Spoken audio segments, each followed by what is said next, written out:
ஒரு வீட்டில் ஒரு ஆண் குழந்தை படித்தால் அந்த குடும்பம் தழைக்கும். ஆனால் ஒரு வீட்டில் ஒரு பெண் குழந்தை படித்தால் அந்த தலைமுறையே தலைக்கும். இது ஒன்றும் ஒப்புக்கு சொல்லப்படுகின்ற வார்த்தை அல்ல.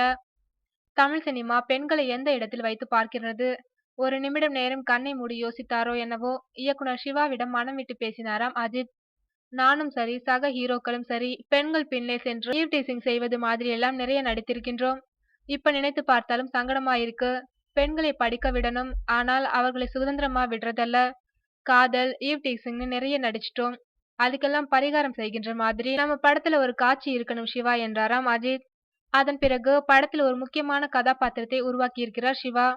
வேதாளம் படம் பெண்களின் பெருமையை சொல்கின்ற படமாக இருக்கும் என்கின்றனர்.